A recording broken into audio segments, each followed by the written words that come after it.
Mr. Begley and members of the board, we do have several items for board discussion this evening. Our first item is in regard to the Bilstein Bridge closure. At this time, I will turn it over to Mr. Perry. Thank you, Mr. Smith, Mr. Begley, members of the board. My topic for discussion this evening is the closure of the Bilstein Bridge. The Bilstein Bridge is scheduled for a 9-month renovation starting on March 18th. That has been changed. They have pushed that date back, and we do not know when they're going to start, but we still wanted to bring this to everybody's attention. The timeline for the project is 9 months. We've been working with the City of Hamilton, the City of Fairfield, and also the Fairfield Police Department. They've been great to work with and brought us in early on the process to make sure that we were aware. The traffic patterns for Compass Elementary, the freshman school, and Fairfield Senior High School can be and will be affected. Ms. Gentry Fletcher and myself met with the representation, the administrators for all of those buildings to discuss not only a communication rollout plan, but also what they may need to help assist during these times. And through that meeting, we quickly gathered that Compass and freshmen actually are going to change very little, but we're still going to do a communication plan to those parents. But that the high school, their traffic patterns for arrival and dismissal will be affected in a way that we've generated maps to help communicate what the new plan will be. And the goal will continue to be, as this rolls out, that we will continue to revisit our process and changes necessary to try to keep the impact to the area of the community to a minimum. Because we actually had the discussion, as much as we may deal with this twice a day, this is going to affect the community quite a bit. So I will report back when we have a date of when that project should be beginning, but hopefully we will find that out soon. So we're kind of anxiously awaiting just to get it started, just so we can start the process.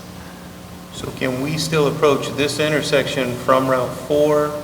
Yes. But then it's blocked coming from the township areas to That's this correct. intersection? Okay. That's correct. So Sims is going to be a very popular road, as well as Port Union during that timeline.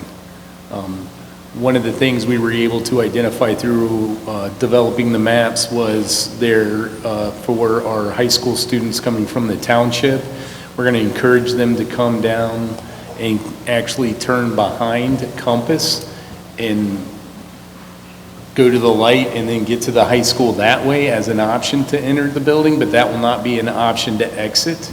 They will have to go down to Port Union and hang a left. So that's going to be interesting, to say the least, because that is going to be a choke point for quite a few. So, What is the date for that? I'm sorry? Did you have a date? We do not. It was scheduled for March 18th, but they last week found out that the railroad company had some additional questions, so it is getting pushed. The project's long enough that it will carry into next school year. Absolutely. Okay. And so my assumption is why the high schools don't more impacted is because the other ones are currently bused by us, but the high school is more, there's student drivers. That's correct. In addition to the timing of like Compass is later in the morning, which helps a great deal. And then with the freshman campus, their primary entrances really are still coming on Gilmore. So they're going to have traffic concerns. We're going to encourage people, they're going to leave an extra 10 or 15 minutes, but their actual entrances really aren't going to be affected, if that makes sense. Thank you. Yep. Thank you, Mr. Perry. Yep. Thank you. All right, our next item for discussion is in regard to staffing. At this time, I'll turn it back over to Mrs. Howard. Thank you, Mr. Smith. I just wanted to make you aware that as a district, we're seeing a growing number of students with special needs that are requiring occupational and/or speech-language therapy. These are services that we are legally required to provide to our students. And because of this need for the upcoming 24-25 school year, we need to employ 2 new full-time occupational therapists and 2 new full-time speech-language pathologists.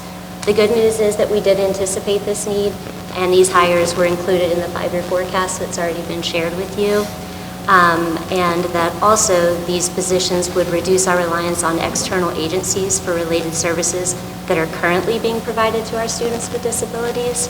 And the estimated projected savings for hiring these staff members versus contracting staff members is a little over $68,000. Just wanted to share that with you. Like I said, it is a legally required service we need to provide, and just see if you had any questions about it before we moved forward. Thank you. Thank you. All right, our last item for board discussion is in regard to some board policies. So at this time, I'll turn it over to Dr. Rice. Thank you, Mr. Smith, Mr. Begley, and members of the board. Under items for board discussion, letter C, board policy number 3, I have 3 pieces of policy for discussion, letters A through C.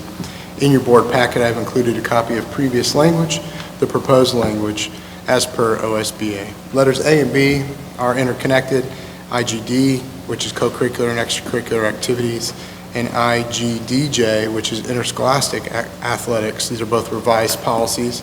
This is again going back to House Bill 33 that we just continue to talk about, which made significant changes to Ohio's home education laws. Revised code allows home educated students to participate in extracurricular activities at the school to which they would be assigned. Students must fulfill the same non-academic and financial requirements as any other participant. However, the change in the policy is that they no longer have to meet the same academic requirements as the other students. Yeah, you heard that right. So they don't have to meet the same academic requirements that our kids that are sitting in class have to meet. Policies IGD, co-curricular extracurricular activities, and IGDJ, interscholastic athletics, have been updated to remove the term academic for the same criteria that home educated students must meet to participate. Are there any questions over A or B? Letter C, KGB, public conduct on school property. This is a revised policy. In November, Ohioans voted to legalize marijuana for recreational use.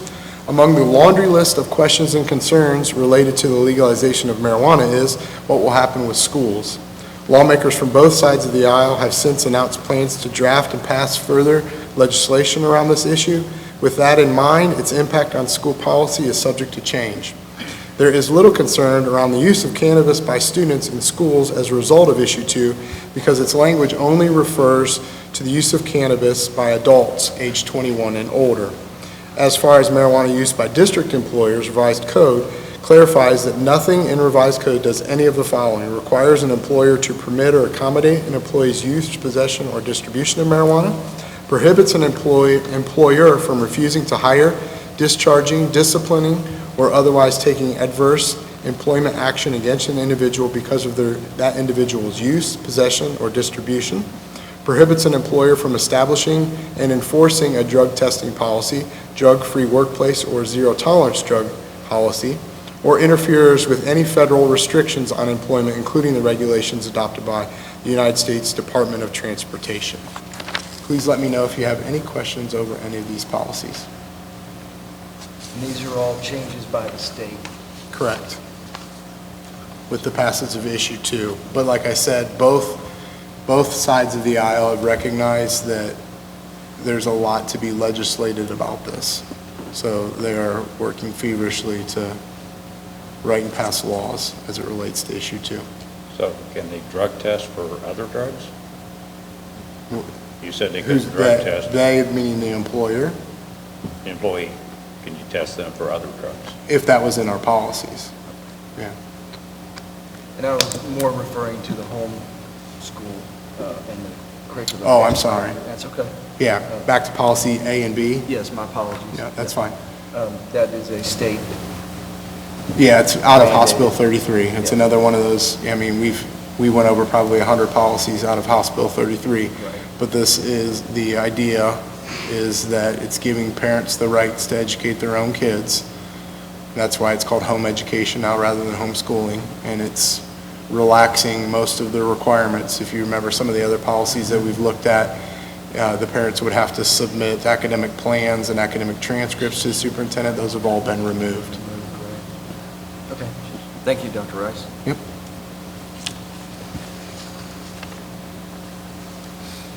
Any other questions for Dr. Rice? Good.